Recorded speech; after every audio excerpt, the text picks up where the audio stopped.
sabah sahurda gidince saat 10'a kadar sahurda sahurdan sonra tekrar gidiyor.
Fotoğraf çeksek.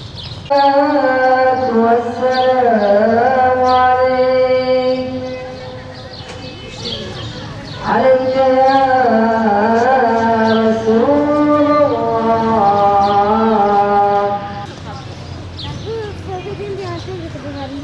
Yok.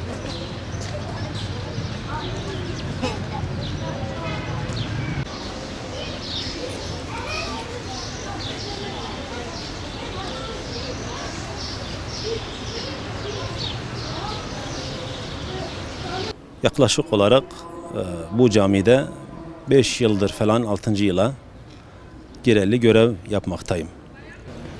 Hazreti Eyüp Aleyhisselam'ın mübarek makamındayız.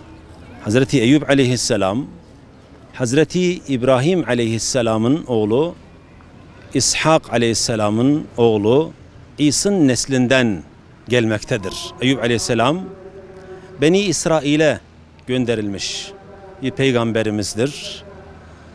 Hazreti Eyüp Aleyhisselam Şam bölgesine peygamber olarak Beni İsrail'e gönderilmiş bir peygamber.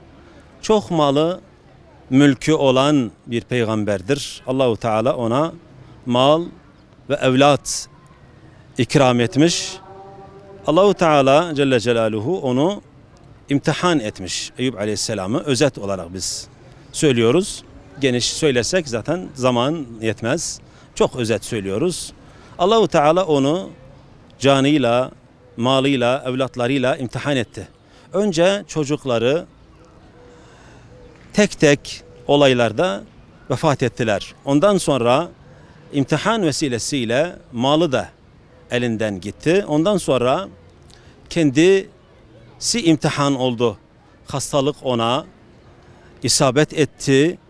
Eyüp Aleyhisselam'a bir rivayette 7, bir rivayette 13, bir rivayette 18 yıl şu karşımızda bulunan mağaraya, inzivaya çekildiği ve orada Çile mağarası derler. Burada rahatsız olarak kaldığı Ama daha çok rağbet edilen rivayet 7 yıl olduğu söylenmektedir. En iyisini bilen Allah'tır. Ondan sonra hanımı Rahime Hatun ona bakıyordu, yevmiyeden çalışıyordu. Ama insanlar Eyüp Aleyhisselam'dan hastalığından dolayı bulaşır diye ondan uzaklaştılar. Onu istemediler. Rahime Hatun annemiz onu aldı, Eyüp Aleyhisselam'ı, ve o zaman çöldü, burası mağaraydı. Şuraya getirmiş ve gidiyordu gündelik olarak yevmiyeden ekmek, yiyecek getiriyordu ona. Ama ne zaman duydular ki Eyüp Aleyhisselam'ın hanımıdır, hastalığı bize bulaşır, hastalığını getirir bize diye artık ona iş de vermemeye başladılar. Zamanla artık açlık isabet etmeye başladı ve artık Eyüp Aleyhisselam hanımının ta saçının satılmasına kadar iş gelince ondan dolayı, sadece nefsi için değil, ondan dolayı artık Allah'a dua etmiş. Kur'an-ı Kerim'de de geçiyor. Ya Rabbi, hastalık bana isabet etti, senden şifa diliyorum.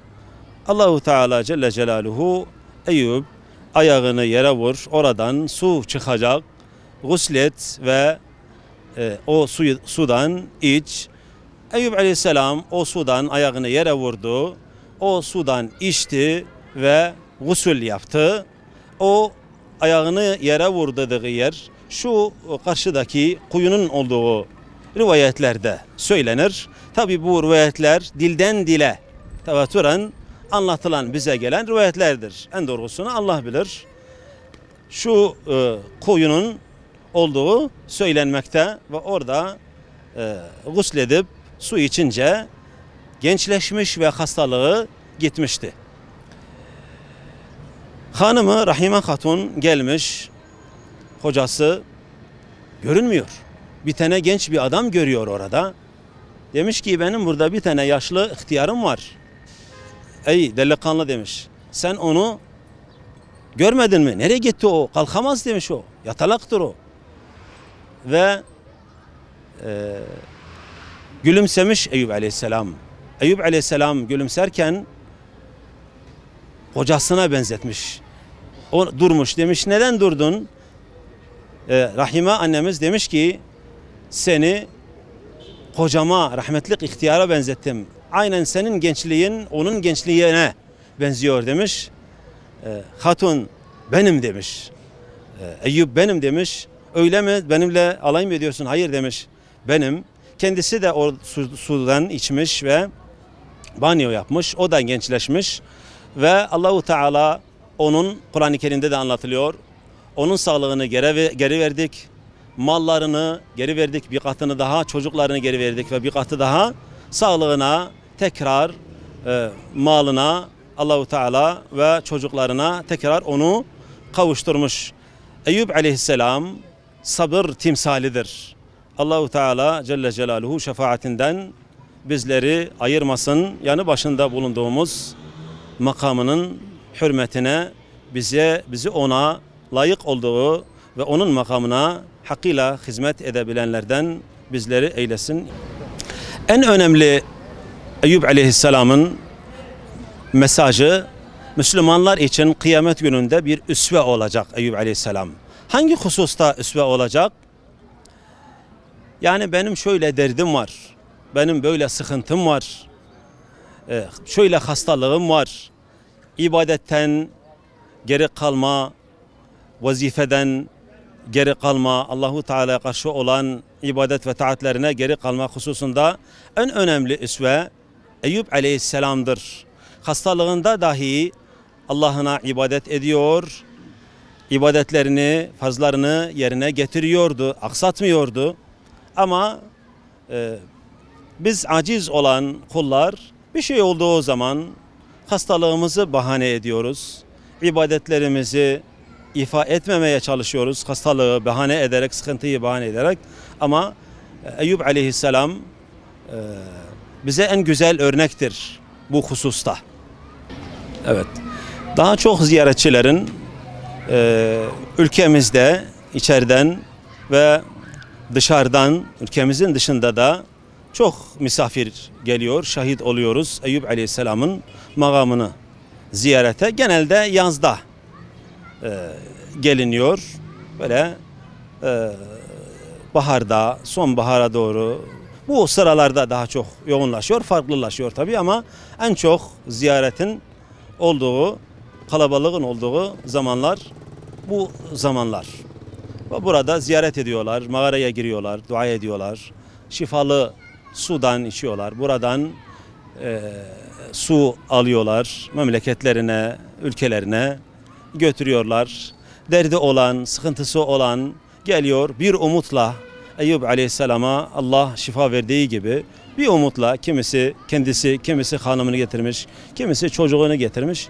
Bir umutla Allah'a dua ediyorlar, duaya sarılıyorlar. Rabbim Celle Celaluhu bütün Müslümanların sıkıntılarını bertaraf eylesin inşallah.